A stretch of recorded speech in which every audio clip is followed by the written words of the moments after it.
Nobody noticed what was happening beneath that barn in the autumn of 1886, and that was exactly the way Clara Whitfield needed it. The valley slept early those October nights when the cold came down off the Judith Mountains like a slow tide, and the last light left the sky without ceremony. Neighbors drew their curtains and fed their fires and thanked God for solid walls, and none of them looked toward the small homestead 3 miles east of what would one day become a proper town. None of them saw the faint glow leaking from the barn's warped siding, thin as a blade, the lamplight of a woman who was not tending to her horses. The horses stood calm in their stalls.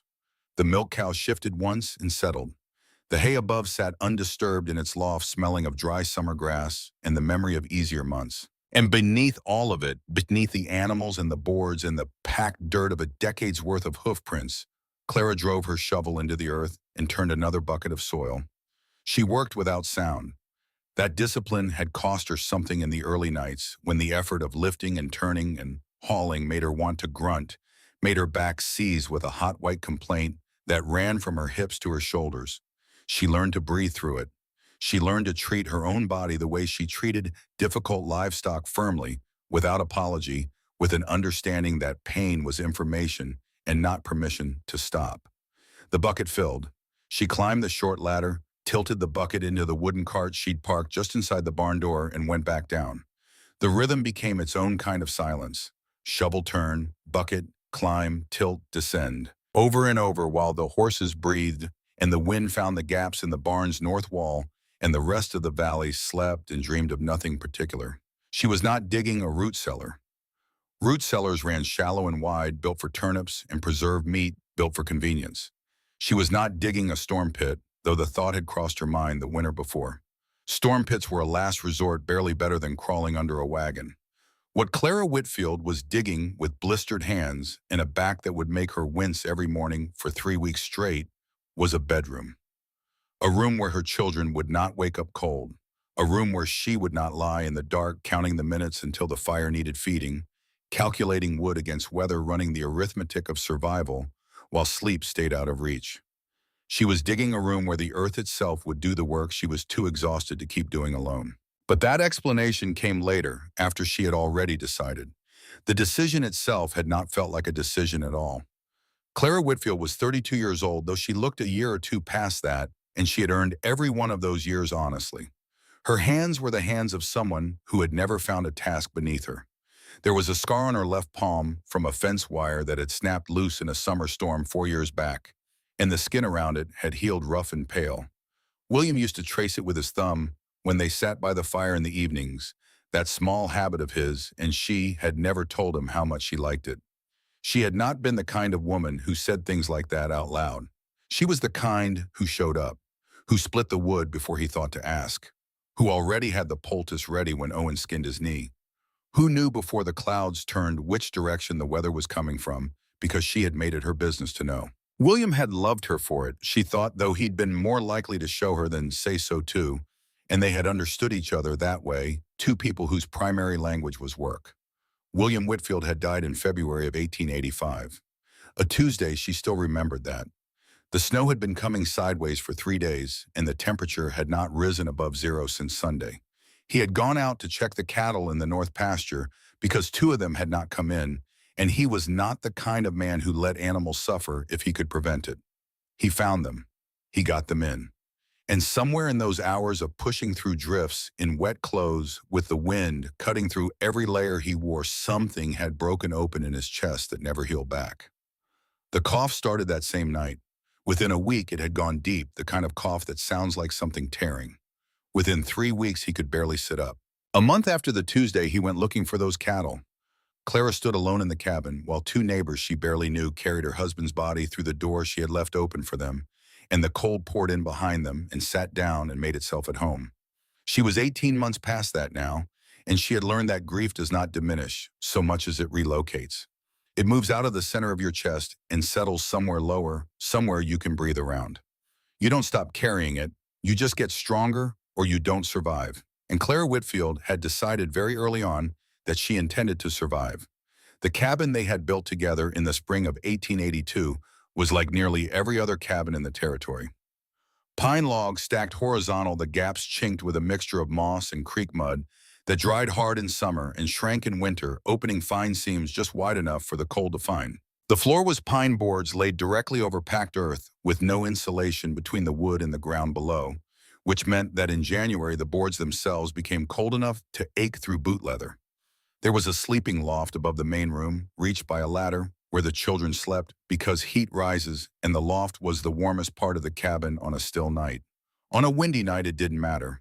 On a windy night, the cold came through the walls sideways and the warmth from the fireplace went straight up the chimney, and the loft was just a higher place to be cold. The fireplace had been built by a man who had thought more about cooking than heating, which was a reasonable priority in spring and summer and a punishing one come February. The opening was wide enough to take a proper log, but the draw was poor, and when the wind shifted wrong, the smoke backed up into the room and made the children cough. May had been coughing the winter William died, and it had not been from smoke alone. She was 6 years old now, and she had been 5 then, a small girl with brown hair and her father's gray eyes and a constitution that the first bad winter had tested to its limit. The cough had started in December and stayed in her chest all the way through March, wet and deep, the kind that comes up from somewhere below the lungs and sounds like it is dragging pieces with it. Clara had slept less than 3 hours a night for most of those months. She had counted May's breaths in the dark, had learned to tell a sleeping cough from a waking one, had burned through half their winter wood supply before February, trying to keep the cabin warm enough to slow the fever. The girl had survived. But surviving and living are different things, and Clara knew the difference by the way May looked at the end of that winter, pale and hollow-eyed and light as a pile of dry leaves. Owen had been 8 then. He was different from May the way river water is different from rain, the same source of different character. Where May was quiet and watchful, Owen was thorough. He noticed things. He kept a piece of charcoal in his coat pocket and wrote numbers on scraps of brown paper. Temperatures, he read off the thermometer William had brought from back east, distances, quantities. He had started doing it without being asked, and Clara had never asked him to stop. There was something in that boy that organized the world into measurements, and she thought privately that this was a gift, though it sometimes expressed itself as a 9-year-old, explaining at length why the firewood stack was 12% lower than it should be for mid-January. The thermometer had read 28 degrees Fahrenheit on the night William died. The fire had been burning for 6 hours. Clara had seen that number and understood it not as a data point, but as a sentence, a judgment passed by the world on everything she had built and everything she had failed to build. 28 degrees inside 4 walls with a fire going. The cold did not care about effort. The cold did not award points for trying. It just came through the walls and sat on the floor and climbed into the corners and waited for you to run out of wood or will whichever gave first. She had looked at that number and then looked at the lamp burning on the table, and she had thought with a clarity that felt almost violent, this cannot happen again. Not to May, not to Owen, not to any of them. She did not know yet what she was going to do. She only knew with the kind of certainty that bypasses argument and goes straight to bone that she was going to do something. She began to notice the barn in the way you begin to notice a word after you've looked it up. Suddenly it's everywhere, and you can't understand how you missed it before. It was a modest building by any measure, 20 feet by 16 feet, smaller than the cabin, built from the same rough pine, but oriented differently, the long wall facing east to catch the morning light for the animals. The north side had been bermed up with earth at some point before Clara and William arrived, a practical decision by whoever had built the foundation, meant to block the worst of the north wind. The roof was steep enough to shed snow without collapsing, patched in 2 places with tar paper that had darkened to the color of old leather. From the road it was entirely unremarkable, the kind of structure a passing rider would not bother to look at twice, which would later prove to be exactly what Clara needed. She began going in for longer than necessary. She told herself she was checking the horses, checking the cow, checking the hay for mold. She told herself these things, and they were true, but they were also cover for the real activity, which was standing still and paying attention. The barn held 2 horses, a roan mare named Patience, and a younger bay gelding William had called Sergeant Plus the milk cow, a heavy-bodied animal with a calm temperament who had never required a name. Three large, warm-blooded animals in an enclosed space produced heat in a quantity that surprised her once she began to measure it, rather than simply experience it. On a night when the cabin felt like the inside of a stone, she could stand in the barn in her coat, but without gloves, and feel the air against her exposed hands and find it merely cool. Not biting, not the kind of cold that takes your attention and keeps it. She began to work out why. The animals were the most obvious factor, their body heat filling the lower half of the barn with a warmth that was not exactly comfortable, but was something better than its absence.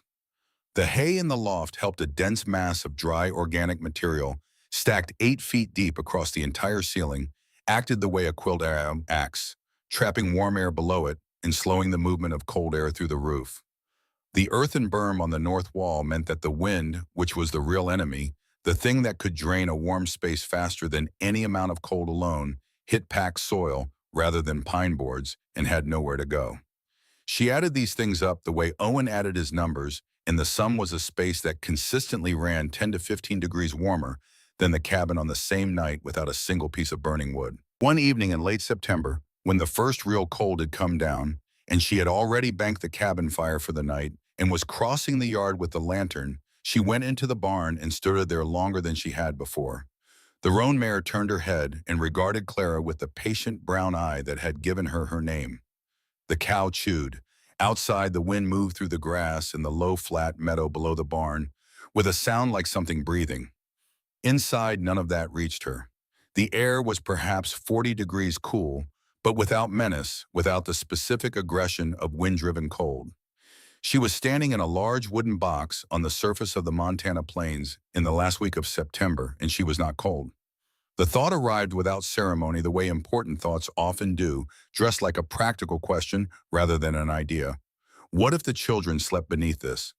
She rejected it immediately. The reflex was fast and certain. The barn was a working animal space. It was not clean. It would not be appropriate. She could not put her children in a barn. The thought of what people would say arrived right behind the rejection, and she acknowledged both, and then stood there a moment longer, looking at the floor beneath her feet. Hard-packed earth.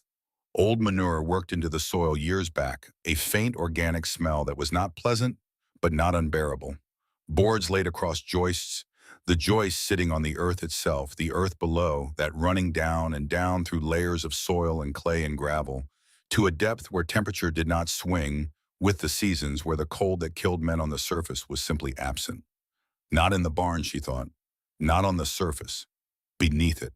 She went inside and lay down on her bed and listened to the wind find the gaps in the chinking, and she told herself it was a foolish idea, a desperate idea. Digging a hole under a barn was not a solution. It was the kind of thing a person did when they had run out of rational options, and she had not run out of rational options. She could order more insulation from the hardware concern in town. She could rethink the cabin. There were things she could do that did not involve digging in the ground like an animal preparing for hibernation. That night, May coughed in her sleep for 2 hours. Clara lay in the dark and listened and counted the intervals between coughs, the way she had done the winter, before measuring the distance between bad and worse. And when the morning light came gray through the frost on the window glass, she got up, drank her coffee, standing at the stove, and walked out to the barn with the shovel. She chose the center of the barn floor away from the stalls, where the daily accumulation of the animals' lives made the ground softer and more troublesome. She pulled back the boards over a section roughly midway between the two stall partitions and found good firm earth beneath dark and dense. She put the shovel in and felt the resistance of soil that had not been turned in years, if ever, and she began. The first day she dug perhaps 2 feet down across an area the size of a doormat, and her hands, already calloused from years of work, blistered anyway in new places where the shovel handle found skin that had not been toughened to that particular motion. She didn't stop when the blisters formed. She stopped when the light went and Owen needed supper. She had thought about the dirt from the beginning, which was either good planning or the instinct of someone who understood that secrets require maintenance. If she simply piled the excavated earth outside the barn, even spread it across the yard, it would draw attention, too much turned soil appearing too quickly with no obvious purpose. The cart she used every week to bring goods from town had deep sides.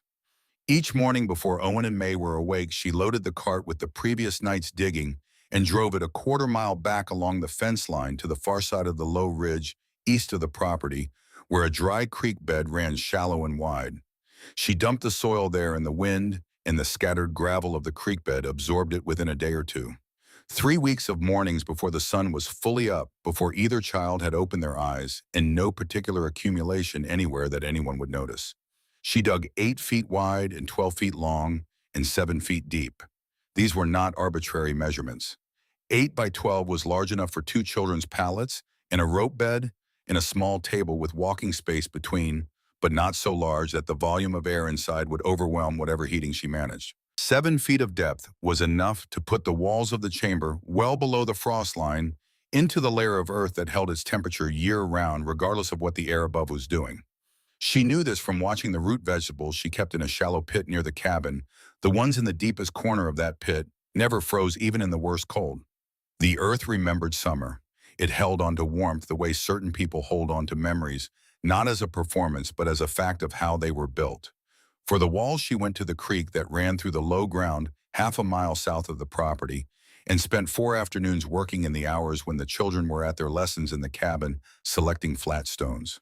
She wanted sandstone and limestone, the sedimentary rocks that split in clean plains and stacked predictably. She hauled them in the cart, load after load, and she laid them without mortar because she had no mortar, and because dry stacking worked, if you did it right, each stone chosen for its fit with the ones around it, the slight inward lean of the wall using gravity as its binding agent.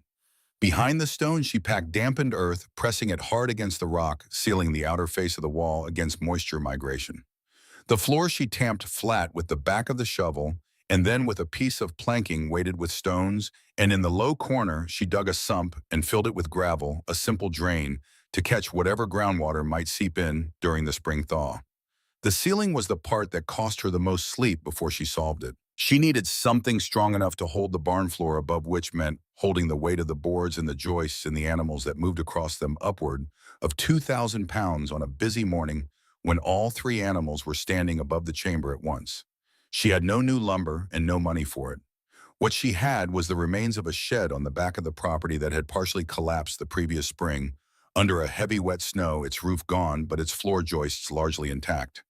She salvaged those beams over 3 mornings, cutting them free with a handsaw and dragging them to the barn.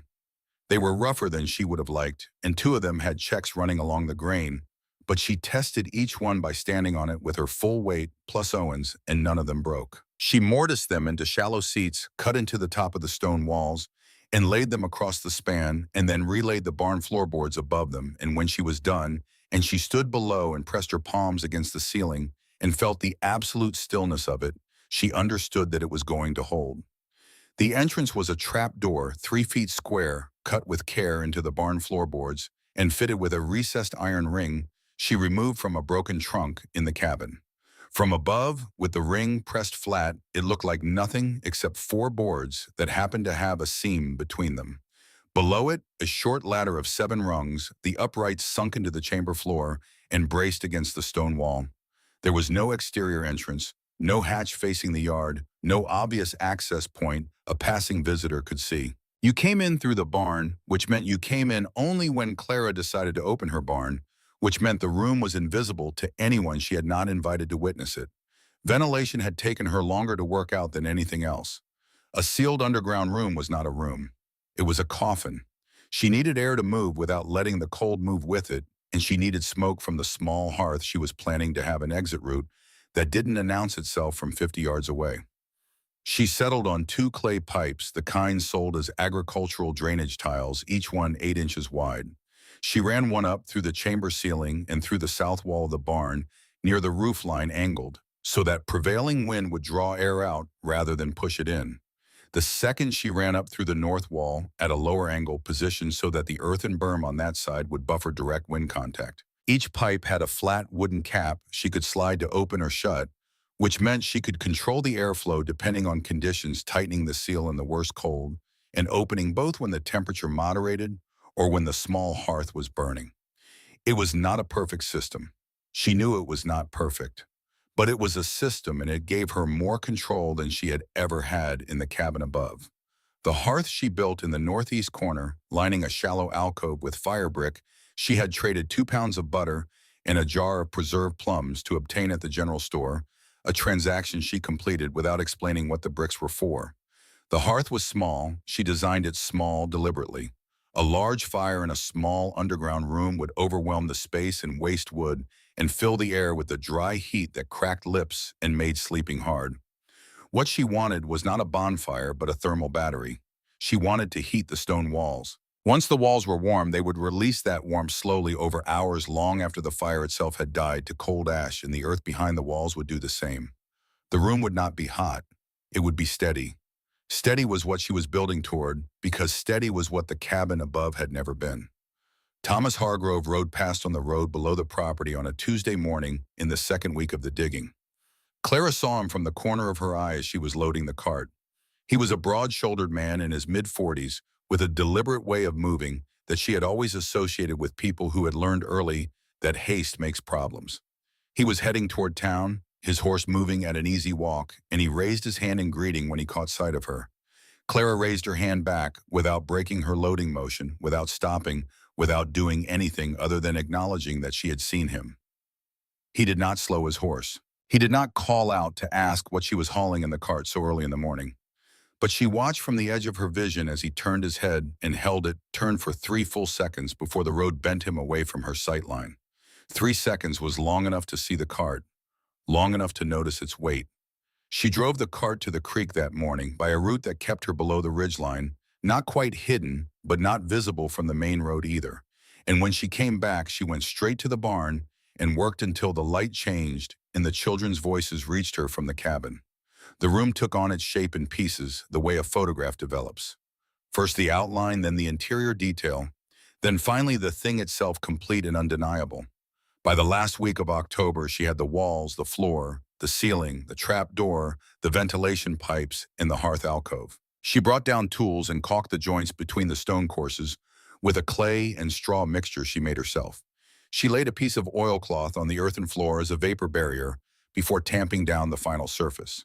She sealed the junction between the barn wall and the vent pipes with the same clay mixture inside and outside both. She did these things not because she had been taught to do them, but because she looked at what could go wrong and worked backward from there, which was how she had always solved problems, moving from the failure she was trying to prevent toward the steps that prevented it. Joseph Callahan came to see her on the first Monday of November, and she had been expecting him for about a week. He was 54 years old, Joseph Callahan, a large man who had not gone soft despite the years, with a gray beard kept close and eyes that moved carefully around a room before they settled on the person he had come to talk to. He had the most land in the valley, nearly 300 acres, and he had earned the community's trust the honest way, by being right often enough and loud about it, rarely enough that people believed him when he spoke. He was not a cruel man. Clara had never heard him be deliberately unkind. But he was certain, the way men become certain when life rewards them for trusting their own judgment and certainty, and a man that size had a particular weight. She saw him coming up the track from the road, and she was already at the cabin door by the time he dismounted. He tied his horse to the fence post and came across the yard with that measured walk of his, and there was something careful in his expression, not hostile, but set the face of a man who has prepared what he is going to say. He did not waste time with preamble. Mrs. Whitfield, his voice was not unkind. It was the voice of someone delivering information they believe you need regardless of whether you want it. I've heard what you're doing out in that barn. I came because I lost my grandfather in a collapsed earthwork in 1871. He was building a cellar expansion, and the south wall gave without any warning. He was 71 years old.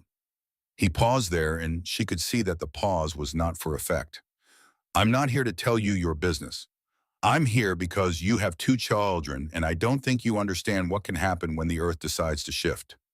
Clara stood in the doorway and let him finish. She did not interrupt, and she did not look away, and she did not do anything that might read as dismissiveness, because she did not dismiss what he was saying. His grandfather had died in a real hole in real earth, and that was a real loss, and it had shaped this man's understanding of what ground could do, and he was standing in her yard because he genuinely believed she was placing her children in danger. She understood all of this. She understood it, and it did not change anything. I appreciate you coming, Mr. Callahan. Her voice was level, not cold, not warm, the voice she used for things that needed to be said precisely. "I'll think carefully about what you've told me." He looked at her for a moment, searching for something agreement, resistance, some signal of what she was going to do. He didn't find it because she wasn't giving it. He nodded once, a slow, deliberate nod, and untied his horse and rode back down the track. She watched him go, then she turned and went back into the cabin to make supper. What Joseph Callahan did next, she learned about 3 days later from a woman at the general store who mentioned it without realizing it was the news Callahan had been to see Thomas Hargrove. He'd told Thomas that someone needed to talk seriously to Clara Whitfield before something happened to those children. Thomas had said he would go. Thomas was the most reasonable man in the valley and the most credible. And if Thomas came to her door with concern in his voice, it would carry a weight that Joseph's visit had not quite managed, because Thomas was not driven by personal grief.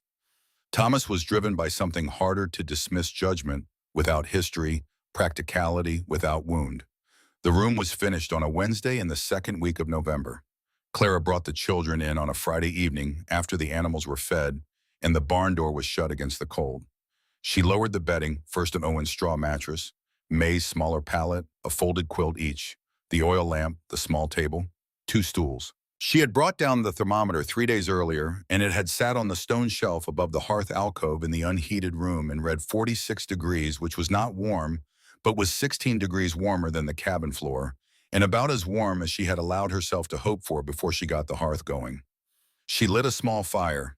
Not a fire for heat, or not primarily. She fed it 2 modest pieces of split pine and let it burn steadily for an hour while she sat on the stool and watched the stone wall above the firebox change color from the cold gray of unheated rock to something slightly darker and more alive.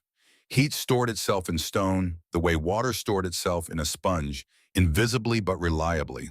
And when she let the fire die down to coals and then to ash, the temperature in the room did not follow it down. It held. At the 2-hour mark, it had risen from 46 to 51 degrees. At the 4-hour mark, with no fire burning, it was at 53. May wrinkled her nose at the smell of earth and stone and said so. Owen, true to himself, noted the temperature, noted the outside temperature of 20 degrees, and said without particular emotion that they were 33 degrees warmer than outside, which was correct, which was also an understatement of what it felt like to be in that room. What it felt like was safety, not comfort in the way that word usually meant. Safety in its physical form, the absence of the cold that had been in Clara's bones since February of 1885, the cold that had taken William and nearly taken May, and had never fully left the cabin, no matter how much wood she burned. It wasn't here. The earth had swallowed it. The children fell asleep easily, more easily than they had in years, May without coughing once. Clara sat with the lamp turned low and listened to them breathe. The thermometer read 51 degrees. She had burned perhaps a quarter of a single log's worth of wood to get there. She thought of all the nights she had woken in the cabin to feed the fire, the wood pile diminishing against the calendar, the arithmetic of survival that never worked out comfortably in her favor. She thought of Owen's notes in that paper-covered ledger, his careful child's numbers, recording loss after loss against the cold. She looked at the stone walls and the low ceiling and the children who were warm for the first time in 2 years, and she put her face in her hands and breathed there for a long moment. She was not a woman who cried easily. She had not cried at William's burial, which some people had mistaken for coldness, and was actually the opposite. She had been so entirely overwhelmed that grief had bypassed the form it usually takes and gone somewhere deeper, somewhere it didn't have a surface expression yet. She cried now quietly in a room underground with her children asleep and the earth holding its warmth around all 3 of them. It lasted perhaps 2 minutes. Then she wiped her face with the back of her hand and trimmed the lamp wick and thought about what she needed to add to the vent pipe caps before the serious cold arrived. Thomas Hargrove came 4 days later. She saw him crossing the yard from the barn window, his stride unhurried, his coat buttoned to the throat. It was a weekday morning, and she had been expecting. This visit had been prepared for. It had decided that the correct response was neither defiance nor explanation, but simply demonstration. She came out of the barn as he crossed the yard, and she stood in the doorway and waited. He removed his hat. "Mrs. Whitfield, I hope I'm not intruding." He was a decent man, and he knew how to open a conversation without weaponizing it. "Joe Callahan asked me to come speak with you about safety concerns." She held the barn door open and gestured inward. "Why don't you come in?" He followed her into the barn. The horses acknowledged him with brief interest and returned to their hay. The cow ignored him entirely. He looked around in the unhurried way he did everything, and she let him look, let the silence sit for a moment, and then she did nothing dramatic. She walked to the center of the barn floor, reached down, and lifted the trap door. Thomas Hargrove looked at the square opening in the barn floor, and then he looked at Clara, and then he looked back at the opening. He descended the ladder slowly, the way a man descends into something he has decided he needs to understand rather than judge. He spent 15 minutes in that room. He checked the ceiling beams with both hands pressing upward, testing their resistance to flex. He looked at the stone walls and ran his fingers along the mortar joints and found them tight and consistent. He checked the vent pipes, traced them with his eye up through the ceiling and through the barn wall, noted the wooden caps.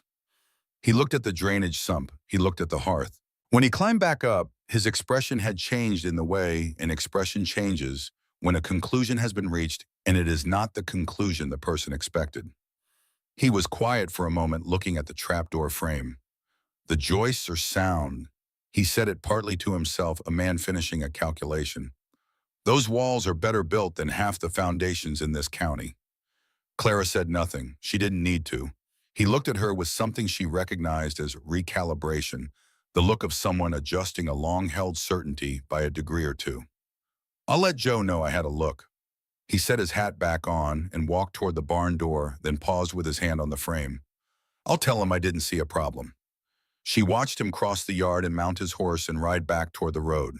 She stood in the barn doorway and felt the cold against her face and thought about all the things Thomas had said, and the one thing he had not said, which was that he was going to advocate for her, that he was going to tell Joseph Callahan what he'd actually found, that the alliance between those two men and their shared concern would dissolve, now that one of them had come down the ladder and seen what was there. That was not what she had heard. She had heard a man who would tell the truth about what he'd found, but cautiously in a way that would not require him to contradict his neighbor or take a position. Thomas would tell Joseph he'd seen no problem. Joseph would hear something different than what Thomas meant, because people hear what they are prepared to hear. And Joseph Callahan, she understood with the clarity of someone who had been watching people carefully her whole life, was not prepared to be wrong. The wind came up in the afternoon, a north wind, with nothing warm in it, and she went back into the barn to check the vent caps and adjust the one on the north pipe to 3/4 closed and the south pipe to half open, the configuration she had tested and found optimal for this wind direction. The horses shifted in their stalls. The cow breathed a long, slow breath that fogged in the air above the stalls. Below the floor, the room held its warmth in the dark, patient as the earth it was made from, waiting for what was coming. And what was coming, though none of them knew the exact shape of it yet, was moving down from the north as it always had, as it always would, as reliable and merciless as everything that had no interest in whether you were ready. December came in gently that year, which was how the worst winters always began. The cold arrived without theater settling over the valley, the way a hand settles over a candle flame, not extinguishing it immediately, just cutting off the air around it, establishing dominance without drama. The sky stayed low and gray for days at a stretch, the color of old pewter, and the ground hardened by degrees until the soil rang underfoot like something that had forgotten it was ever soft. The creeks along the eastern edge of the valley iced over at their edges first, and then across their centers, and the cottonwoods shed their last leaves and stood bare against the sky like the ribs of something enormous. It was cold. It was December cold, the kind that asked something of you each morning when you stepped outside, but did not yet demand more than you could give. Clara and her children had settled into the rhythm of the underground room with a speed that surprised her. She had expected resistance from both of them from Owen, because he cataloged change before he accepted it from May, because May was young enough that her idea of normal was still forming, and she measured new things against a standard Clara couldn't always identify. What she got instead was adaptation swift and practical, as though the children had been waiting for something warmer and were not inclined to argue about the shape it came in. They kept their daytime life in the cabin above lessons and meals and the ordinary hours of winter, and at nightfall they came to the barn and descended the ladder, and the evening took on a different quality, quieter and closer, the stone walls cutting the world down to a size that was manageable. May had claimed the east wall as her own within the first week. She worked by lamplight, a piece of charcoal from the hearth, ash pressed between her small fingers, and she drew on the stone in a way that respected the material. Or her horses had the blocky, deliberate proportions of cave paintings. Her sun was a circle with straight lines radiating outward like a compass rose. She drew the cow with remarkable accuracy, getting the heaviness through the haunches right, which was an observation about the animal that most adults wouldn't have thought to record. By mid-December, she had covered a section of wall 4 feet wide and 3 feet high with a gallery that Clara found herself studying in quiet moments, reading the images, the way you read letters from someone you love, looking not just at the content, but at the handwriting, the specific angle of thought behind it. Owen's contribution was less visible but more systematic. He had started his record on the first night they slept underground, a small ledger he'd made himself from folded brown paper sewn through the spine with wax thread, the kind of improvised book that only appears when a child decides something is important enough to deserve documentation. He recorded the date, the inside temperature, at the time they went to sleep, the inside temperature, when they woke, the outside temperature, morning and evening, and the quantity of wood burned in the hearth that night expressed in units. He had defined himself a quarter round, a half round, a full round, precise enough to be consistent and simple enough not to require a scale. He recorded these things without being asked every single night with the dedication of someone conducting an experiment they fully expect will prove something. By the middle of December, the ledger showed 32 consecutive nights. The pattern it recorded was more striking than Clara had anticipated. The inside temperature had not dropped below 44 degrees on any night, even on the nights she lit no fire at all, even on the nights when the outside temperature went to 10 below, and the wind came from the north hard enough to shake the barn boards. The earth held, the animals above held, the hay in the loft held, and the little fire she burned on the difficult nights, never more than 2 modest pieces of split wood, never burning for more than 90 minutes, added a warmth that the stone absorbed and returned slowly over hours like interest paid back on a small investment. The cabin above on those same nights had been uninhabitable without constant tending. Owen's numbers told the story without decoration. Clara read them the way you read a balance sheet, with the particular satisfaction of a person who has been right about something they could not prove until the evidence accumulated. Ruth Langston came to her on a Saturday morning in early December, which was unusual because Ruth was a deliberate woman who did not make social calls without a purpose she had thought through in advance.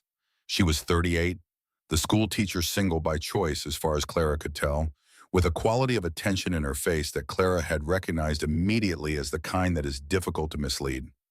Ruth had been in the valley for 6 years, and in that time, she had built a reputation for being someone who asked the question other people were only thinking and who waited for the real answer rather than accepting the polite one. She came on horseback and tied up at the fence and walked across the yard with her coat pulled close and her breath making small clouds in the cold air, and Clara had the door open before Ruth reached the step. They sat across the table from each other, with coffee between them. The real coffee Clara saved for occasions, not the roasted grain substitute she used most mornings, and Ruth looked at her with those careful eyes and said what she had come to say, without working up to it. I want to understand what you've actually built out there, and why, because everyone in this county is talking about it, and none of them know, and it seems to me that the only person with accurate information is you. Clara set down her cup. The directness was not hostile. It was the kind of directness that comes from someone who respects you enough to skip the approach and go straight to the thing. She explained it the way she understood it, the physics of it, the heat retention of Earth at depth, the animals as a passive heat source, the vent system, the hearth as a supplement rather than a primary source. She talked for perhaps 10 minutes, which was longer than she usually spoke about anything, and Ruth listened without interrupting, which was rarer than it ought to have been. When Clara finished, Ruth was quiet for a moment that stretched past comfortable. Then, that makes sense to me. Physical sense, I mean. I understand why it would work. Her finger moved along the edge of her cup. But if you're wrong about any one piece of it, and your children get hurt because of it, you'll have no defense. That's what I want you to understand, not whether it works, whether you're prepared for the possibility that it doesn't. Clara looked at her steadily. The answer she gave was not dismissive and not defensive. It was the answer of someone who has already visited the worst possibility in their mind many times and is not frightened of it anymore, which is different from not caring about it. Every piece I could test, I tested. Every failure I could imagine, I built against. I'm prepared for the possibility that I'm wrong the way I'm prepared for the possibility that the cabin burns down. I've thought about it. I've done what I can, and I'm not going to let it stop me from sleeping somewhere warm. Ruth left an hour later, and Clara watched her ride away and thought that the woman had come for a reason she hadn't fully stated, which was not that she wanted to understand the room, but that she wanted to understand the person who had built it. That was a different kind of interest, and Clara wasn't sure yet what to do with it. The letter from the county arrived at Joseph Callahan's property on the 9th of December, which was how she found out about it, not from Joseph, who had not told her he had written, and not from Thomas, who had known for several days before he decided she needed to know. The woman who ran the Post concern in town mentioned it to her neighbor, and that neighbor mentioned it to the minister's wife, and the minister's wife told Ruth Langston, who told Clara directly, which was by then Clara's preferred method of receiving information, that people were passing around the edges of her without sharing with her. Joseph had written to the county office to ask about regulations governing below-ground dwellings, specifically whether there were statutes addressing the safety of self-constructed earthworks used as living quarters. The county's response was characteristically useful in the way that official documents are useful, that is to say, not useful at all. It stated that no specific statute existed for the category of dwelling Joseph had described, but that the county maintained a general responsibility to investigate any structure that might present a risk to occupants, and that structures built without professional assessment could potentially be subject to such investigation at the county's discretion. It was not an order, it was not a prohibition, it was the kind of official language that meant almost nothing on its own and could be made to mean almost anything by someone determined enough. Joseph had read it that way, evidently. 2 days after the letter arrived, Thomas Hargrove appeared at Clara's door again, and this time there was something different in his manner. A reluctance that had not been there before, the look of a man carrying something he would rather have put down. He stood in the cabin and told her about the letter with his hat in his hands, which she interpreted as genuine discomfort and not performance. He explained that Joseph had shared the county's response with him and had renewed his concern. He explained that he had come to look at the room himself already, that he had found nothing alarming, but that this new official dimension changed the weight of things slightly. He was not threatening her. He was informing her of a risk that existed regardless of whether her room was actually safe, the risk of official attention from people who had not been down the ladder and felt the warmth of those walls themselves. Clara listened to all of it with the same expression she had used when Joseph came to her yard. Then she said, with the exact patience of someone who has had this conversation in one form or another 4 times already, "Do you have concerns about the structure itself, Mr. Hargrove, or concerns about what Mr. Callahan might do with that letter?" Thomas looked at her for a long moment. "The structure held when I checked it." "Then come down again if you'd like. Bring a lantern this time. I'll show you the drainage." He came down. He spent longer this time, 30 minutes in the underground room, checking the ceiling joists with more care than the first visit, because now he was looking at them as a potential exhibit in an argument rather than just as a construction. He checked the mortar in the wall joints. He looked at the sump gravel. He traced the vent pipe runs with his eyes from inside, following their path to where they exited through the barn walls. When he came back up, his face had settled into an expression that was as close to certainty as a cautious man gets. He stood in the barn for a moment before speaking, and what he said was not what she had expected. It was not reassurance and it was not warning. It was a professional observation from someone who had built 3 structures in this county with his own hands. "The joists are better set than what I put in my own cellar. And the drainage on that floor would keep it dry through a wet spring." He turned his hat in his hands once. "I'll tell Joe what I found. He may not hear what I'm saying, but I'll tell him." Clara nodded once. She did not thank him because thanks would have implied that she needed him to do this for her, and she didn't. She needed him to be honest, which was a different thing. And he had been. He rode away down the track, and from the barn doorway, she watched him go and then turned her eyes east to where Joseph Callahan's property sat a mile and a half off a collection of dark shapes against the winter gray sky. She thought about a man who had watched his grandfather go into the earth and not come back, and she thought about what it would take to make that man see the difference between a hole that kills and a hole that protects. And she thought the gap between those two things might be too wide to cross with words alone. What she could not know yet was that the gap was about to be crossed by something entirely more persuasive than argument. The signs came in the last days of December and the first days of January, overlapping in a way that made each one seem like confirmation of the others. The weather had been cold since the middle of November, normal cold for Montana, but in the first week of January, something shifted in the quality of it. The temperature had a different texture, the way certain silences have a different texture from others. Surface silence versus the kind that is so deep you can feel the absence of sound in your chest. The air went very still. Frost formed before noon and did not melt back.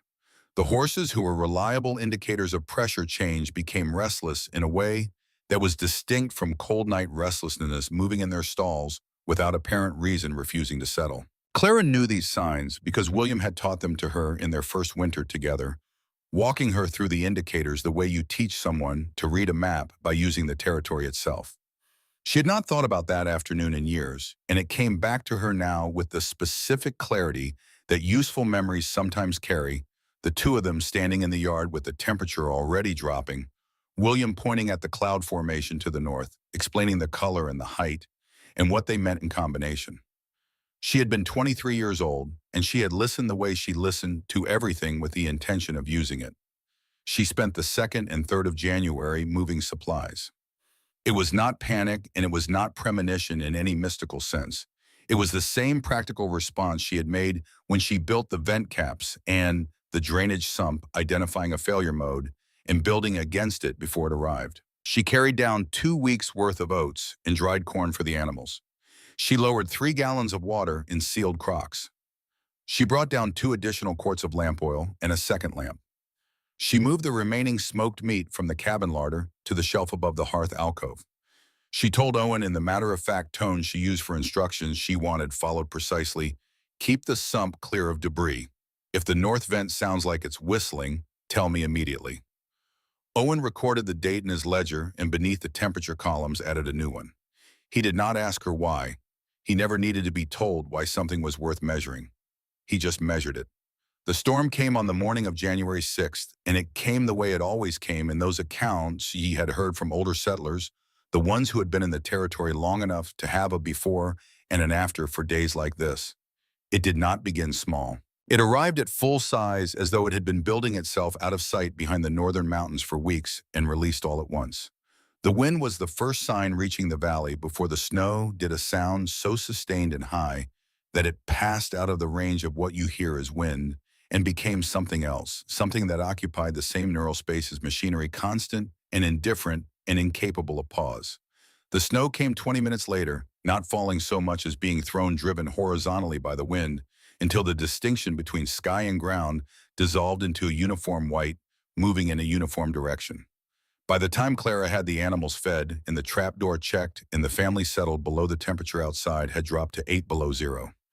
Owen recorded it in the ledger, his handwriting no different for the fact that it was the coldest night of his life so far. May pulled her drawing charcoal from her coat pocket and added a new figure to the east wall, a house with wind lines around it, the marks running sideways off the edges of the stone in both directions, implying something that extended beyond what the wall could contain.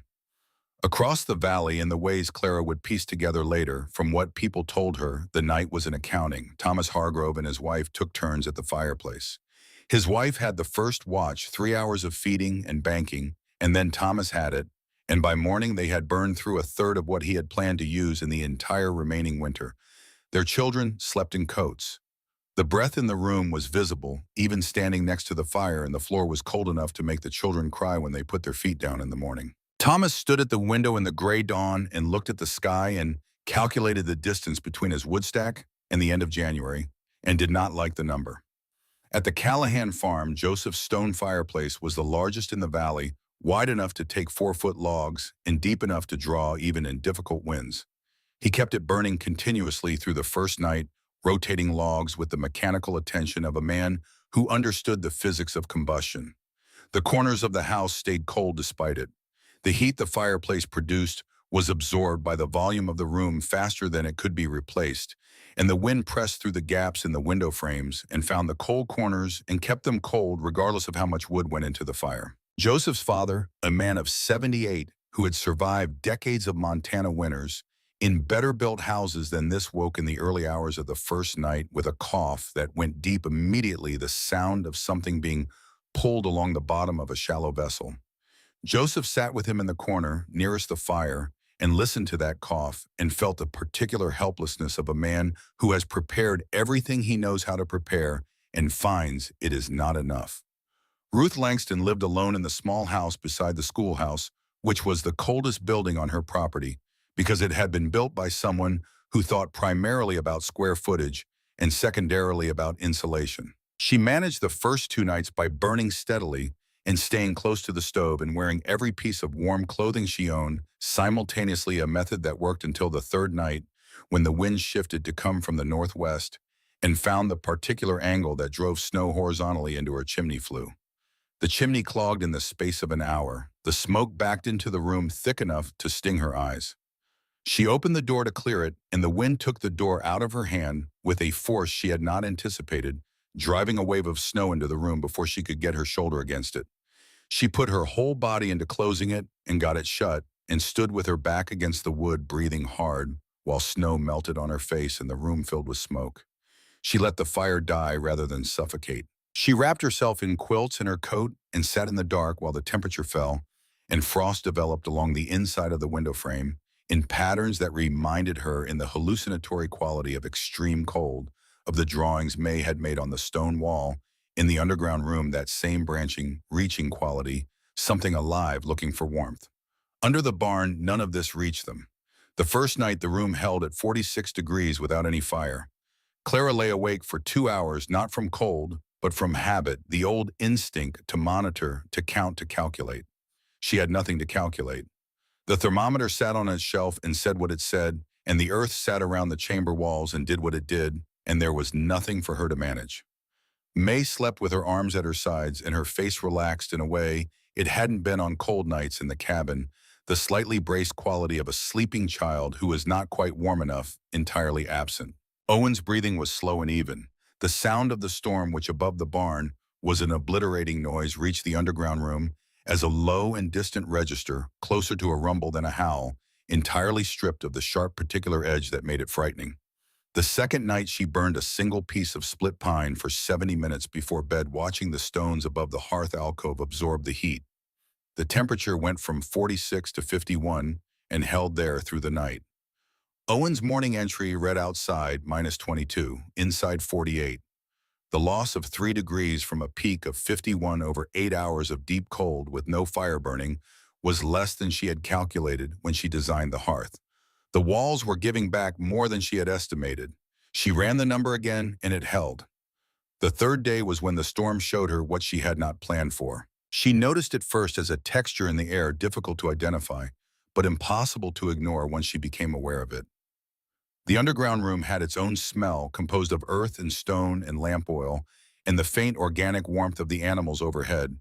And she had learned that smell the way you learn the smell of your own house, so thoroughly that it became invisible. What she smelled on the morning of the third day was a variation, a heaviness that had not been there before, a quality in the air like the quality of a room where too many people have been breathing for too long without opening a window. Not dangerous yet, not yet, but the direction of travel was clear. Owen said at breakfast that his head felt thick. He used that word thick, pressing his fingers against his temples with the precise diagnostic interest he brought to everything. May said she felt as though she had just gotten off a moving wagon.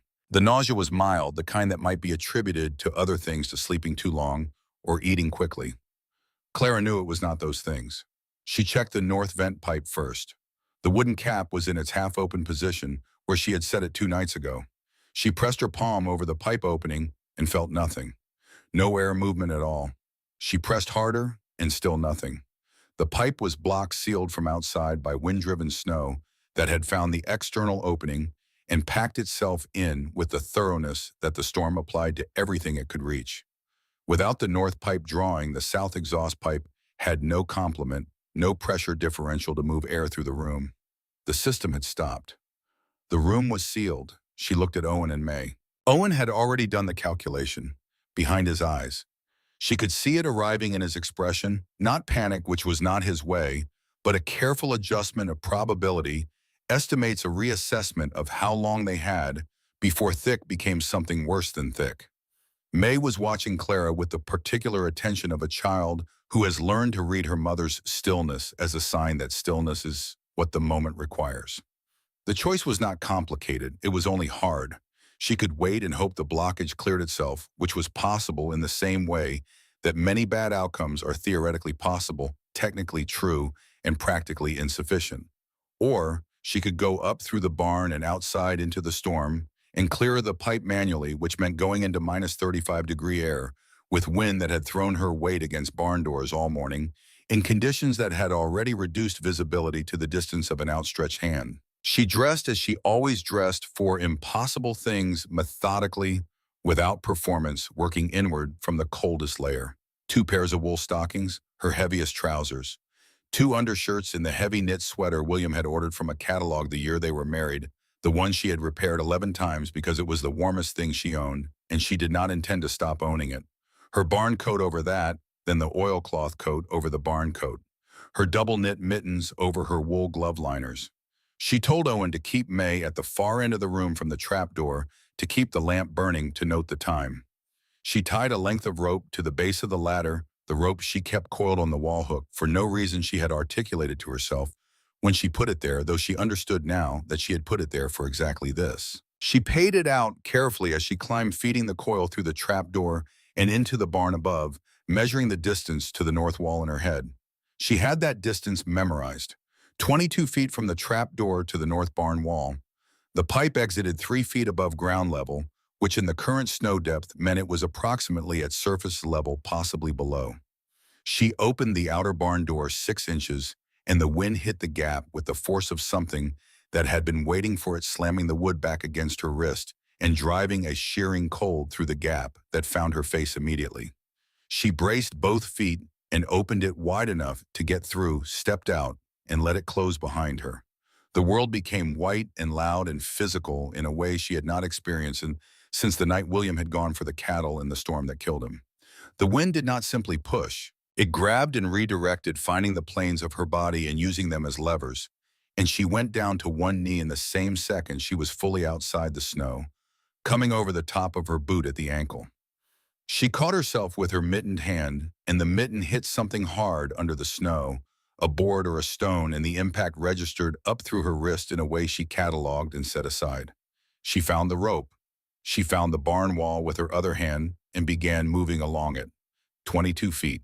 She counted them in the way she had counted May's breaths in the dark, not as an abstract number, but as a physical commitment, 1 foot after another, against the resistance of the drifts that had banked against the north wall in depths she had not estimated correctly. By the time she reached the pipe location, her thighs had broken trail through snow that was level with her hip in the deepest section. Her right thumb, the one inside the mitten liner that had taken the impact when she caught herself, had gone from painful to silent, which was the wrong direction. She found the pipe by memory and then by touch.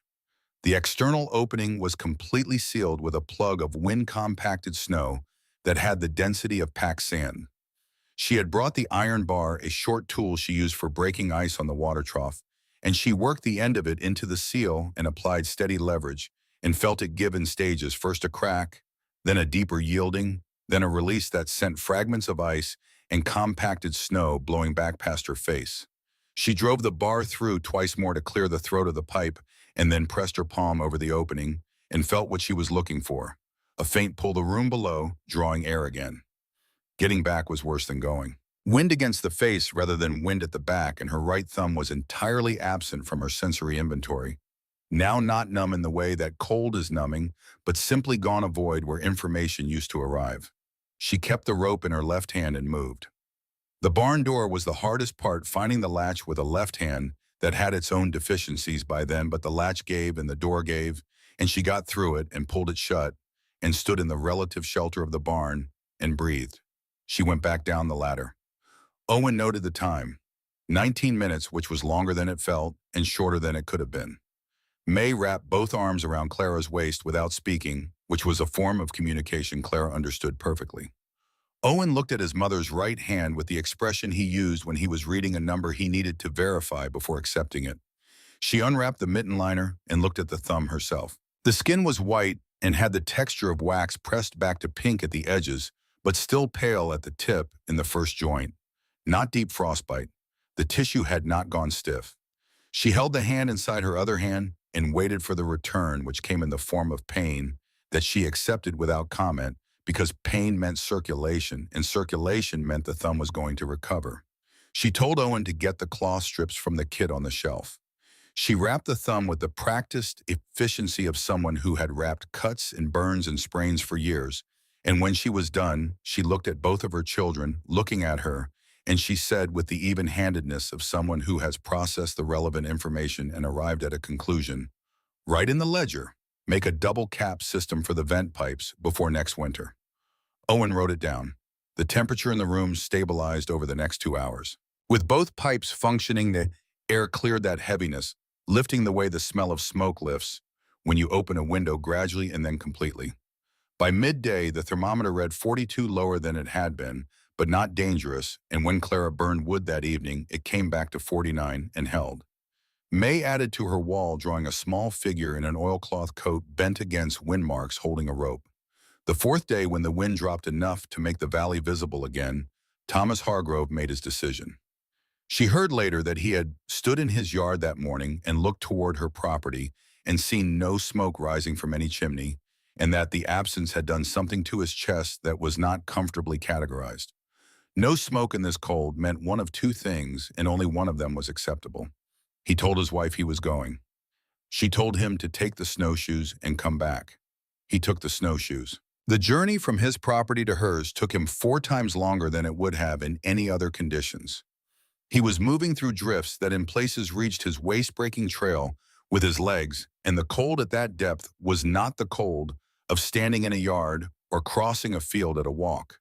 It was a cold that found the seams of everything and climbed through them, that made the skin of his face tighten as though it were shrinking on his skull. He told her afterward that he spent the first half of the walk angry, not at her, but at himself, for having looked at that room once and found it sound, and then allowed other people's concern to keep him checking it like a man who doesn't trust his own conclusions. He reached the barn and opened the door against a drift that had built itself against the lower half of it overnight, forcing the gap with his shoulder. The air inside the barn was cold. There was no fire in a barn, no reason for it to be otherwise, but it was the ordinary cold of an enclosed space out of the wind, not the killing cold of open air in a blizzard. Patience stood in her stall, with her head slightly lowered, calm in the way horses are calm when they are well fed and not frightened. The cow chewed with the meditative patience that was her entire personality. Both mangers had fresh hay in them. Someone had been up here this morning. He was standing in the center of the barn floor when he heard the voice. A child's voice, clear and matter-of-fact, rising from somewhere below his feet. "Mama, somebody's walking around up here." Thomas went still. He looked down. He saw the trapdoor, and he understood that he had been looking at it without registering it for several seconds. His mind had categorized it as floor and moved on, which was exactly what it was designed to do. He stepped to it and crouched and looked at the seam, and then stood back up and said to the floor, feeling slightly extraordinary, "Mrs. Whitfield, it's Thomas Hargrove. I came to make sure you were all right." The silence was short. He heard movement below the shift of weight on a ladder. The trapdoor lifted from beneath, and the first thing he saw was light lamplight rising from below, soft and yellow, and then Clara's face, and the thing that struck him before he had processed any specific detail was the color in her cheeks. She was not pale. She was not hollowed by cold nights. Her eyes were clear. "Come down, Mr. Hargrove. The ladder holds 2. He descended into a change so immediate it was almost sensory shock. The cold that had been in him since he stepped outside that morning in his fingers, his shoulders, the column of his spine released its grip in the space of 3 ladder rungs. The air in the underground room was not hot.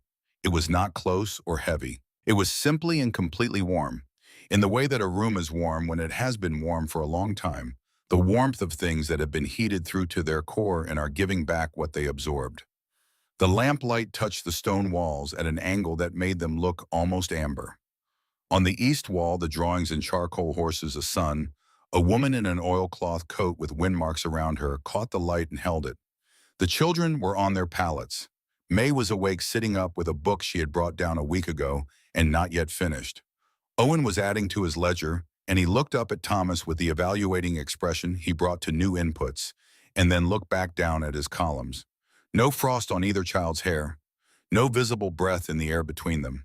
No mountain of quilts, no coats worn as indoor clothing, none of the desperate improvisation that Thomas had seen in his own house and every house in this valley for the past 3 days. He looked at the thermometer on the shelf. What does it read? Clara looked at it from where she stood. 38 this morning. It was 41 before we went to sleep. 38 degrees. Outside, by his estimate, it was somewhere between 35 and 40 below. A differential of close to 80 degrees between inside and outside in a room with no active fire burning in the fourth day of the worst blizzard in the territory's recorded history. He looked at the cold hearth. He looked at the wood holder, which held perhaps a third of a cord total, most of it still unused. You've not been feeding a fire through the nights. A small one before sleep when we need it. The stone holds it afterward. She was explaining it without emphasis, the way you explain a process you've been through enough times that it no longer seems remarkable. I've burned about an eighth of a cord since the storm started. He had burned close to 2 full cords. His family had been cold anyway. He stood in that room and let the arithmetic run and felt something move in him that was not comfortable and was not guilt exactly, but was in the same neighborhood, the particular discomfort of a man realizing that the woman he had thought was struggling was the only person in the valley who wasn't. He saw the right thumb wrapped in cloth strips, the wrapping too careful and too deliberate to be from a kitchen accident. He asked because he was that kind of man, direct, when directness was respect and not aggression. She told him about the vent pipe, third morning of the storm, the rope and the bar and the packed snow and the return. She told it without complaint and without emphasis, the way she told him most things. When she finished, he looked at the wrapped thumb and then at the vent pipes above, and then at the children on their pallets, and he said from somewhere that was past the place where he kept his more considered statements, "You went outside in that to keep them warm. There wasn't another way to do it." He was quiet for a long moment. The lamp burned. Somewhere above them, the storm was winding its third day down toward its fourth, still enormous but beginning at its outermost edges to show the first signs that enormous things eventually end. Thomas Hargrove looked at the stone walls and the carved earth above the walls, and the joists he had checked twice with his own hands, and he thought about the letter from the county, and about Joseph Callahan, and about all the conversations that had happened in drawing rooms and church halls, and in his own kitchen, about this woman and the things she had built, and he thought about his daughter that morning, refusing to get out of bed because the floor was too cold to stand on. "I thought you were being reckless." His voice was not loud. "I thought the concern was real, even if Joe's way of handling it was wrong." He looked at her. "I was wrong about the recklessness. I should have been clearer about that the second time I came here instead of being careful." Clara met his eyes and held them for a moment. "You were honest, Mr. Hargrove. That was enough." He climbed back up into the barn and stood for a moment in the cold air. There considerably warmer than outside and considerably colder than below. He looked at the trap door in the floor. He thought about every person in this valley who had spent the past 3 nights burning furniture and counting wood and coughing and shivering in beds they couldn't get warm. And he thought about the particular cruelty of a solution that had existed and gone unbuilt. Unconvinced, talked about at church as something peculiar. He looked east, through the gap in the barn wall where the old siding had warped toward the Callahan farm a mile and a half away. The smoke from Joseph's chimney was black and thick, the smoke of a fire that has been burning without interruption for days, the smoke of a household at maximum effort. He could see it even in the reduced visibility of the storm's diminishing edge, a dark smear against the white sky, the signal of someone still fighting the cold with everything they had and still losing ground. He looked northeast toward where Ruth Langston's house sat beside the schoolhouse. No smoke, not thin smoke, not reduced smoke, no smoke at all. And the distance from where he stood to where she lived, and the temperature outside, and the fact that she was alone there, these 3 facts arrived together and produced an urgency that tightened his chest in a way that the cold alone had not managed. He buttoned his coat back to the throat. He adjusted the snowshoes and took up his direction and stepped out of the barn into the storm's final quarter, moving not toward his own warm cabin and his family and the 2 cords of wood he'd already burned through, but northeast toward a house with no smoke coming out of it, where a woman who had been right about something important was sitting alone in the dark. The storm ended the way severe things often end, not with a final declaration, but with a slow and grudging withdrawal, the wind pulling back by degrees over the better part of a day until it was only wind again, the ordinary kind that had no malice in it, just direction and velocity. The snow stopped in the afternoon of the 5th day. By evening, the sky had cleared to a blue so deep and cold it looked like something you could strike and hear ring, and the first stars came out over the Judith Mountains with the particular brightness that follows storms, as though the air itself had been scoured to a higher transparency. The valley that appeared under that sky bore no resemblance to the valley that had existed a week before. What the storm had arranged was a new geography, temporary, but total. Every familiar line of fence and furrow and track erased and replaced with white contour that followed the logic of wind rather than the logic of human habitation. Fence posts stuck up at intervals without connecting to anything visible. The road through the center of the valley had ceased to exist as a road and become a reference, a general direction between buried things. Barn roofs that had survived 30 winters sagged in the middle, defeated by accumulated weight. Chimneys leaned at angles that were not structural opinions but architectural facts, the mortar having lost an argument with freeze and thaw that it had been quietly losing for years and finally conceded all at once. Families came outside slowly the way people emerged from something they were not sure they would emerge from at all. They stepped from their doors into snow that in many places came above the knee and in some places above the hip, and they stood in the brilliant cold silence and looked at what remained and began the arithmetic that follows every disaster: what was lost, what was saved, what would take a week and what would take a year, and what was simply gone. The counting was done quietly. There was not enough reserve in most of those households for much beyond the counting. Livestock losses ran through the valley like a second storm in the aftermath of the first.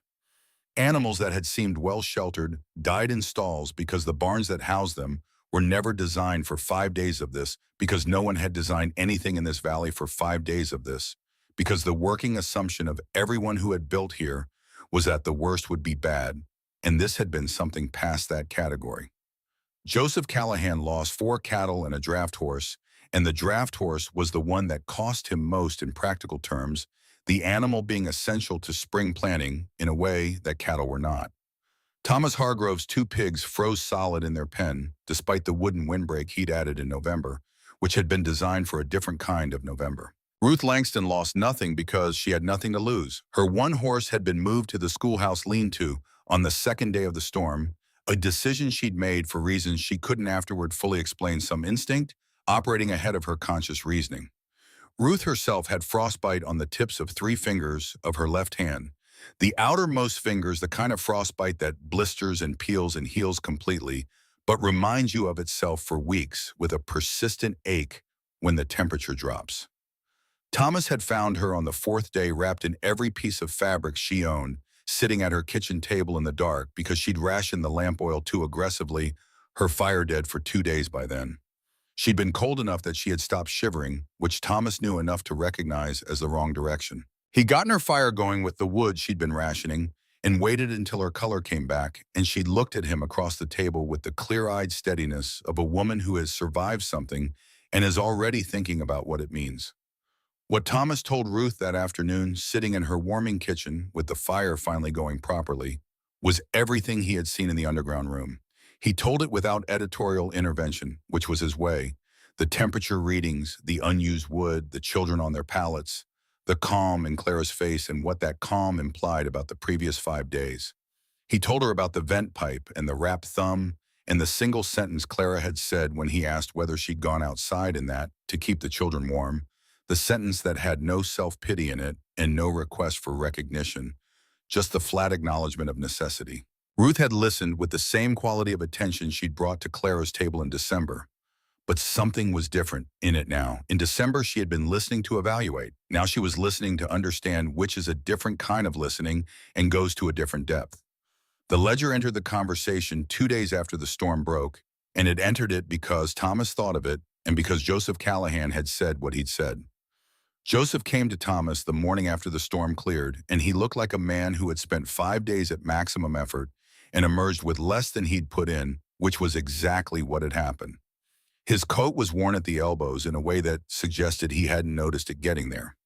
The lines in his face were the same lines, but set deeper, the way cold sets things deeper. He sat at Thomas's kitchen table and they talked about the storm and the losses and the work ahead. And at some point, Joseph said, in the careful exactness of a man who is not ready to entirely concede a position he has held for months. I heard Hargrove found her all right, the Whitfield woman. The word all right carried weight in his mouth that he hadn't quite managed to put down. I suppose she was lucky. Thomas had looked at him for a long moment. Lucky was a word that did a particular kind of work in certain conversations. It acknowledged a good outcome while leaving the cause of that outcome unattributed, which was a way of avoiding the conclusion. Thomas was not a man who found this useful. Joe, she burned an eighth of a cord. The number landed the way Thomas knew it would. Joseph looked at him and didn't say anything for a moment because Joseph understood numbers, and an eighth of a cord in 5 days of that kind of cold was not a number that luck explained. His jaw tightened, and the children, sleeping without coats, breath not showing in the room. Another silence, this one with more weight. Then, I still want to know if it holds up to scrutiny. Anyone can get through 5 days. The question is whether the structure is sound over time or whether she's been fortunate with conditions she didn't account for. Thomas thought of the ledger, then Owen's careful columns, 42 nights of data written in a child's deliberate hand. He told Joseph about it. Joseph went quiet in a different way, the way he went quiet when a piece of information was reorganizing something in his thinking rather than simply adding to it. Before Thomas had finished describing it, Joseph was already pushing back from the table. He went to Clara's property alone. He did not send word ahead, did not ask Thomas to accompany him, did not construct a delegation or a committee. He rode up the track in the mid-morning of the day after the storm broke and tied his horse and crossed the yard and knocked on the cabin door, and Clara opened it and looked at him without surprise. She had been expecting something. Maybe not this exact form of it, maybe not this soon, but something. Joseph Callahan was not a man who left things unresolved, and the thing between them had been unresolved since the day he'd stood in her yard and told her about his grandfather. She stepped back and let him in. He sat in the same chair Ruth had sat in across the table from Clara, and the cabin was warm from the morning fire and smelled of the same coffee and the same cold pine walls it had always smelled of, unchanged by the storm in the way that interiors are unchanged while the world outside remakes itself. He looked at his hands on the table for a moment, then he looked up at her. I wrote a letter to the county about you. His voice carried no deflection.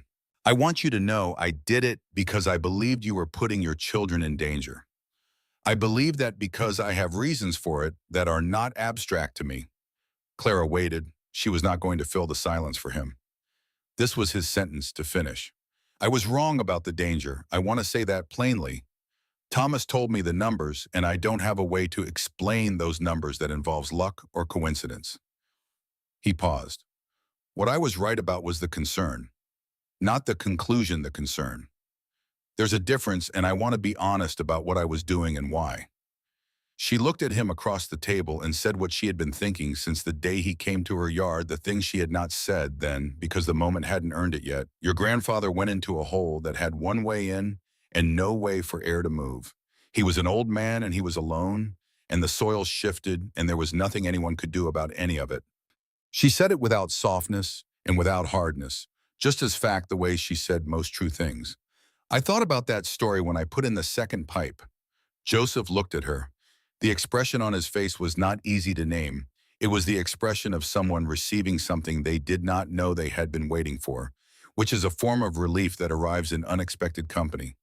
You knew about the vent? I knew about the failure mode. I didn't know whose story it was, but I built against it because it was a real way for a room to kill someone. He was quiet for a long moment. Outside, the snow sat in its new configurations over the changed valley, and somewhere across the property, one of the horses in the barn stamped and settled. When Joseph spoke again, his voice had changed by a register or two dropped to something that was not performance. "I'd like to see the ledger Thomas described." She called Owen in from the main room where he'd been doing his morning work. Owen brought the ledger to the table and set it down without comment and stood to one side while Joseph opened it. He turned the pages, slowly reading each entry the way you read data when you're trying to find the flaw in it, which is the most rigorous way to read data. He got to the entries from the storm, the ones with outside temperatures that went below 40, and inside temperatures that held in the 40s without fire, and he stopped and did not turn those pages. He stayed on them. His jaw moved slightly, the way it moved when he was running arithmetic. 40 below outside, 44 inside. No fire entry in the wood column. 5 consecutive days of this. 42 nights of record before the storm, consistent and unbroken. No gaps that would suggest selective recording. No numbers that track suspiciously well. Just the irregular, honest variation of a real measurement taken under real conditions by a 9-year-old who understood that the only value of a record is its accuracy. This is Owen's writing. He said it as a statement, not a question. He already knew from Thomas. Owen confirmed it without ceremony. "I started the night we first slept down there. I thought we should know if it was working." Joseph looked at the boy for a moment with an expression that Clara recognized as the face of a man recalibrating his estimate of something. Then he looked back at the ledger and closed it carefully and pushed it across the table toward Owen, as though returning a document of some importance, which was exactly what it was. He looked at Clara. "I'd like to see the room." She brought him through the barn and opened the trap door, and they went down together. Joseph first because she gestured him ahead, and she watched him in the underground room, the way she watched everyone who came to it for the first time, not at their face, but at their hands, because hands tell you what a person is actually finding rather than what they expect to find. His hands moved over the joist, the wall courses, the drainage corner, the vent pipe seats. The walls were solid. The ceiling was sound. The drainage was correct. He crouched and pressed his palm flat to the floor and held it there, feeling what was below the surface, the steady temperature of earth that had never frozen. He stood and looked at May's drawings on the east wall without speaking. The small figure in the oilcloth coat bent against the wind marks, holding a rope. He looked at it for several seconds. When he came back up into the barn, he stood at the trap door for a moment. Then he turned to face her and said the thing that had cost him something to arrive, at the thing that a man pays a real price to say when he has been certain for a long time. "I was wrong about the recklessness, and I was wrong to go to the county instead of coming back to you with my questions." He said it with the even-handedness of someone delivering a verdict on himself that he has already heard and accepted. "What I want to know is what I can do now, going forward." Clara looked at him steadily. There was nothing she needed from him by way of apology. That account was settled by the fact of his being here. What she said instead was practical, because practical was what they both understood. "Talk to Thomas about the drainage detail when he builds his room this spring. He'll get the slope wrong if nobody tells him about the gravel gauge."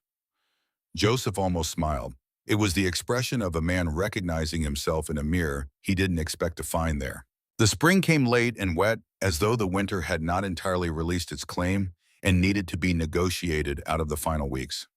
By April, the ground had softened enough for digging, and across the valley, the sound of shovels in earth became a regular feature of the mornings, the way thaw sounds are always regular features of Montana springs, snowmelt running in the low places, ice popping in the creek, and now this new sound, the purposeful work of people building against the thing they had just survived. Thomas began his room in the first week of April. He came to Clara 3 times in the course of it, not for permission and not for rescue, but for the specific information that you only get from someone who has already made the mistakes that are waiting to be made. The first visit was about the wall slope. He had been planning to set the stones vertical, which she explained would fight gravity rather than use it, and they stood in his barn, and she drew the angle in the dirt with a stick, the way a teacher uses a board. The second visit was about the drainage sump, and she told him the gravel gauge the minimum depth that would move groundwater reliably rather than just holding it in an improved location. The third visit was unplanned. He came to find her in the barn one afternoon and stood in the doorway and said, without his usual deliberateness, "My wife wants to know if she can come see it, just to see it, before we seal our ceiling." His wife came that Saturday. She brought her eldest daughter, who was 12, and had inherited her father's habit of looking at structures with an evaluating eye. They went down the ladder and stood in the room for 20 minutes. Thomas's wife ran her fingers along the stone course above the hearth alcove and said nothing for a long time, and then, "It feels like it has been here for a long time." Clara looked at her and said with more honesty than the question had perhaps required, "It feels like it has always been here. I just removed what was in the way." Ruth Langston had been the quietest presence in all of this, and the one whose work, when it surfaced, reached furthest. Clara had known Ruth was taking notes. She had seen the small leather-covered book come out of Ruth's coat pocket at various points over the winter, and had not commented on it because she had decided that Ruth's interest, whatever form it took, was not something she needed to manage. Ruth had written down the measurements when she visited the room in January. She had written down what Clara said about the vent pipes. She had copied numbers from Owen's ledger with Owen's permission, which he had given after a brief consultation with his own sense of what a ledger was for. By the end of March, Ruth had a document that began with the physical dimensions of the room and ended with 6 weeks of temperature data, and in between contained a description of every construction decision Clara had made and why, drawn from their conversations and from Ruth's own observations. The Fergus County Argus ran it in the third week of April, a broadsheet paper published out of Lewistown that covered practical matters for the ranching and farming community with the straightforward utility of a publication that understood its readers did not need to be entertained, only informed.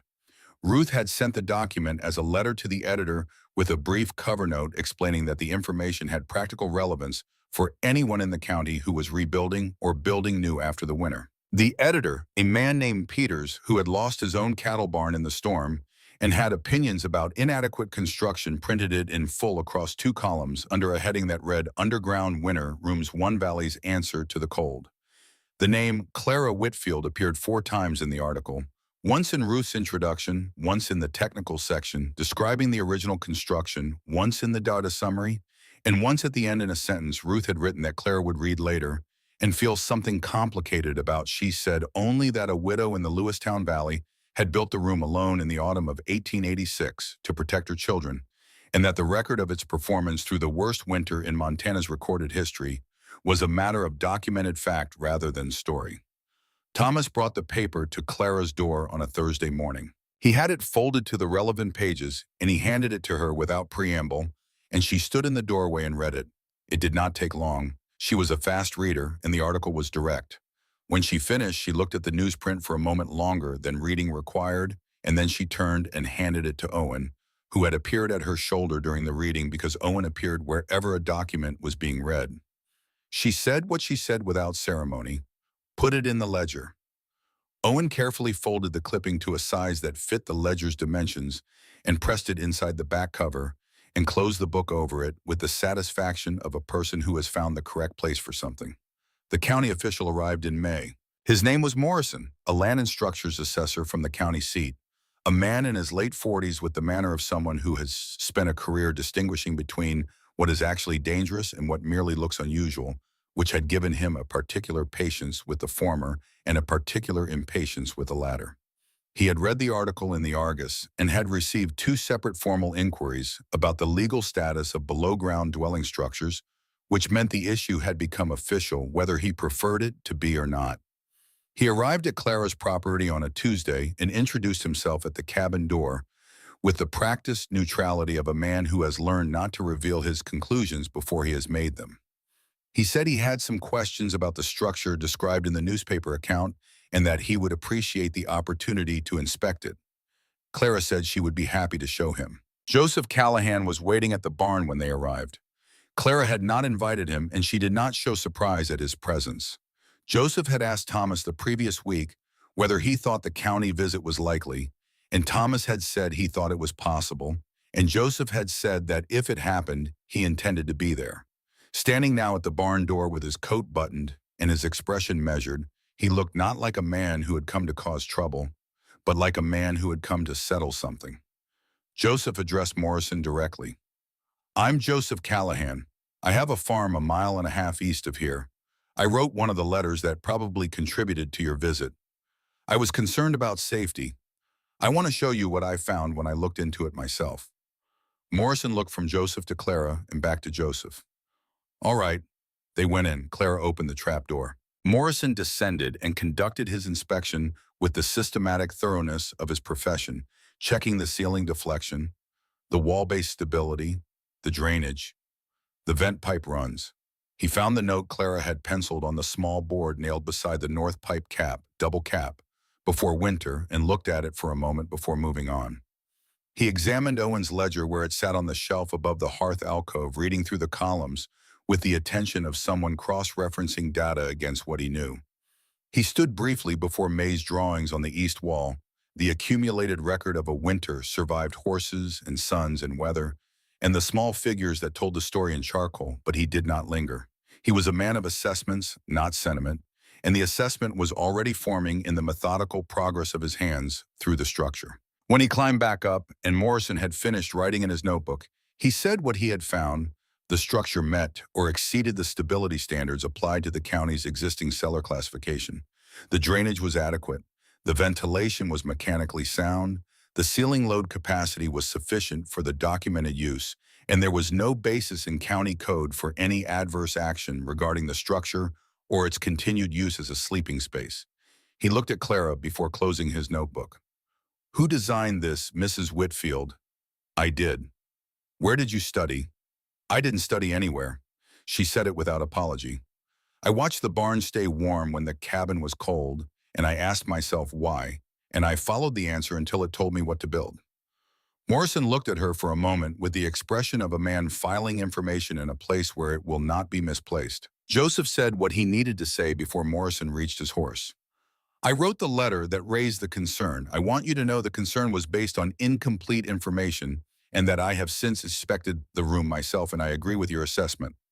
Morrison looked at him with the specific regard of a man who has seen people take the opposite position in the same situation. Your concern was reasonable. These questions are worth asking. Joseph nodded slowly. They were worth asking. They should have been asked to her. Morrison rode back toward town, and the official business of the matter closed behind him, the way a door closes when it is not slammed without drama, just the quiet completion of a latch finding its seat. The summer passed the way Montana summers pass, brightly and quickly, as though the land is spending something it has been saving and has only a short window to spend it. By August, the valley had recovered most of its visible form, the fences reconstructed, the roads re-established, the barns repaired where the roofs had failed. Thomas's underground room was finished by June, the drainage exactly right on the first attempt, because he had listened to Clara's instruction about the gravel gauge rather than improvising. Joseph's room took longer. He dug it wider than Clara had recommended, with characteristic ambition, and had to redo the ceiling joist span calculation twice before it was sound. But it was finished by late August, and the night Joseph first descended into it, with his wife and his elderly hired man, he sat in the room for a long time after his wife and the hired man had gone up, just sitting in the warmth of the earth, not reading, not measuring, not cataloging, just sitting. Ruth published a second piece in the Argus in September, this one shorter and more specific, addressing the drainage failures that several valley families had experienced in their initial designs and the corrections that had been found to work. She had gathered the information over the summer by visiting each failed construction and talking to the people who had built it, and she had written the corrections in the same clear, unadorned language as the first article, the language of practical information meant to be used. She did not ask Clara to review it before she sent it. She had enough of her own understanding by then, and Clara thought that was as it should be. Joseph Callahan's father died in the spring of 1887, 6 weeks after the storm ended from the pneumonia that had taken hold during the worst days when the cabin's corners had stayed frozen despite everything. He died on a Monday in the late afternoon with a spring light coming through the window at an angle that hit the floor in a way the old man had always liked, or so Joseph thought, or maybe he only thought so afterward because it was a comfortable thing to think. Joseph sat with him in that last hour, and the old man was not entirely himself in the final weeks, but he had a lucid afternoon 3 days before, and Thomas had come to the house that afternoon and told him Clara Whitfield's story. Thomas had decided it was a story the old man deserved to hear for reasons that were not entirely explicable, but felt correct. The old man had listened from his chair by the window, And at the end, he had looked at his son and said with the directness of the very old who have lost patience for circumlocution, "Joe, your grandfather's hog house was warmer than our cabin. Did you ever notice that?" Joseph had not noticed that. He had never thought to notice it. He noticed it for the rest of his life. 15 years forward, Owen Whitfield built his homestead on a piece of land 12 miles northeast of where he had grown up. And the first thing he laid out after the cabin foundation was the below-ground winter room. His design had improvements. His mother had not made 3 vent pipes instead of 2, the third providing redundancy against the kind of blockage that had sent Claire into the storm on the third morning. Small glass-paned openings in the upper portion of the east and west walls that let in natural light during the day and could be shuttered at night. Ceiling joists of a heavier section that gave him confidence to use the space for storage as well as sleeping. The room was larger than Clara's by 4 feet in each direction, which gave it more thermal mass and a more stable temperature range over a winter. When people asked him where he had learned to think about construction this way, Owen did not produce a story and he did not produce a name. He produced the ledger. The ledger was still with him, its cover worn to the texture of old saddle leather, the binding repaired 3 times the pages inside, gone the amber color of aged paper but still readable. Every entry still legible in the handwriting of a 9-year-old who had decided one November night that something worth knowing was worth writing down. The newspaper clipping Ruth had published was still folded inside the back cover, its creases worn to near transparency.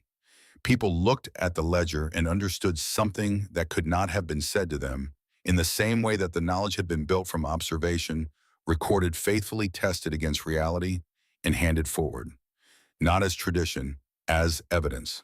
May Whitfield had been the small girl on the east wall, the one drawn in charcoal by her own hand at age 6, bent against the wind lines, holding a rope that was not in the picture but was implied by the angle of the arms and the intention in the line. She grew up to be a teacher, which surprised no one who had known her as a child, because she had always learned things deeply and had the rare quality of being unable to keep knowledge to herself once she had it. She taught at the schoolhouse in the valley for a time, and then at a larger school 12 miles west, and in every classroom she occupied, she put something on the wall above the door, a drawing she had made herself larger and more accomplished than the 6-year-old's version but recognizably descended from it, the underground room in cross-section, the earth above it, the animals above the earth, the roof above the animals, and below all of it, a small room with a lamp burning. When students asked about it, as they always did, she told them the story with the economy of someone who has told a thing many times and knows which details carry the weight and which ones are decoration. She told them about the winter her father died and the winter after, and the barn and the digging. She told them about the neighbors who had worried and the storm that had settled all of it without any additional argument being necessary. She always ended in the same place, not because it was the most dramatic moment, but because it was the truest one. The morning after the storm broke, when she and Owen had climbed up through the trap door into the barn and found the horses calm and the cow chewing, and then stepped outside into a valley that looked like a different world, white and broken and vast, and stood in the cold morning air breathing it in, while every muscle in their bodies registered the contrast between where they had been and where they were standing. She was 6 years old, and she had understood with the understanding that bypasses language and goes straight to the body. That warmth was not a gift the world gave you. It was a problem you had to solve, and the solving of it was the only thing that mattered when the world turned cold enough to stop being abstract about it. The sentence May used to end the story, the one she had arrived at over years of telling it and refined until it was exactly what she meant, was this: her mother had not discovered anything that was not already in the earth, waiting to be found by someone patient enough to stop fighting the cold long enough to listen to what the ground was saying. Thomas Hargrove's contribution to the larger story was small in proportion to its effect, which was a description that fit Thomas in general. He was a man of limited gestures that landed in the right places. Over the years after the storm, he told the story when it was relevant to tell it, and it had a habit of being relevant when new settlers arrived and began planning their first winter, when someone proposed a construction, and Thomas could see the failure mode from the outside when someone doubted whether a method that looked unusual could be sound. The version he told was always the same version, stripped of anything he could not personally attest to. He had been there. He had gone down the ladder. He had read the thermometer. He had felt the warmth in that room while the valley around it was at 40 below. The sentence people carried furthest from the original telling was the one he used to end it, which he had arrived at not through deliberate crafting, but through the simple process of saying a true thing often enough that the unnecessary parts fell away, and what remained was the core. She was not strange. She was practical. And practical looks strange until the crisis proves you right. The autumn of 1888 came with the particular quality that second autumns after catastrophe sometimes carry a heightened attention to the signs of things and awareness in the people of the valley that they were reading the same calendar page that had preceded something they did not want to repeat. The preparations were more thorough that year, made by people who had stopped treating worst-case scenarios as theoretical. Wood stacks ran deeper, barns were reinforced, and underground rooms across the valley, 15 of them now in various stages of refinement, some better built than others, but all of them representing the same fundamental insight applied with varying degrees of skill, were being checked and stocked and made ready. Clara had checked hers twice already. It was in good order. She had made the double cap for the north vent over the summer, a wooden assembly that allowed the outer cap to be adjusted without going outside in difficult conditions, which had been on her list since January of 1887, and which she had finally built during the long, light evenings of July. The sump was clear. The joists were sound. The wall had May's drawings on it now, including the summer editions, the room's record of itself extending from floor to ceiling on the east side in a dense, overlapping testament to how much time and how much living had occurred in this space. She was in the barn on an October afternoon when the light was low and gold, and the first real cold of the new season had arrived with the morning and not left. Owen and May were in the cabin, Owen with his books and May with whatever she was making at the table. She had taken to sewing in the evenings, a skill she was acquiring with the same patient thoroughness with which she did most things. The horses were fed and quiet. The barn held the warmth of the animals in the way it always had, the way that had started everything, the fact that had caught Clara's attention 2 years ago, and had led by the logic of one question producing another to what the valley had become. She walked to the center of the floor and looked down at the trapdoor. The iron ring lay flat in its recess, invisible unless you knew to look for it. She reached down and took it between her fingers and lifted. The warmth came up as it always did, patient and complete, the breath of the earth that had been holding its temperature in the dark through every season and every surface extremity.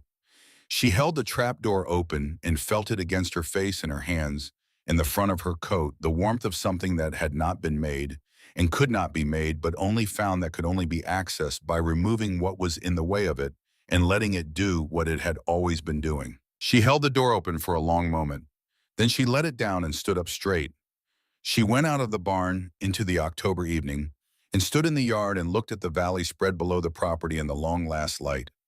From here she could see the thin smoke from Thomas Hargrove's chimney, and farther east the darker line of Joseph Callahan's tree break against the sky. She could not see the smoke from the underground rooms. They vented low and dispersed quickly, but she knew they were there the way you know about things that have become part of a place's structure, invisible and load-bearing. The cold came down off the mountains with its familiar intention, and she stood in it and did not go inside. There was something she had been thinking about for several days that she had not finished thinking, and the cold and the light and the stillness of the yard were the right conditions for finishing it. She had been thinking about William, not the grief of William, which had relocated as she'd known it would, but William himself, the specific William who had walked her through a yard like this in their first winter together and pointed at the northern sky and taught her to read what was written there. She had been thinking about how much of what she had done was his done through her hands in his absence, the knowledge and the attention and the refusal to accept a fixed answer to a problem that still had unexplored edges. She could not give him credit in any ledger. She could not put his name in any column. But she thought about it as she stood there, and she thought that the things we build to protect the people we love are always built partly by the people we've lost, and that this was not a sad observation, but a true one, and that true was sufficient. The first star appeared over the eastern ridge, and then 2 more, and she stood there until the cold found the seams of her coat and told her she had been outside long enough. She turned and went back across the yard to the cabin, where the light was on in the window, and 2 children were occupied with their evening in the warmth of the ordinary world, unaware that their mother had just stood in the dark and finished a thought that had been waiting 2 years to be finished. It was enough. It was exactly enough.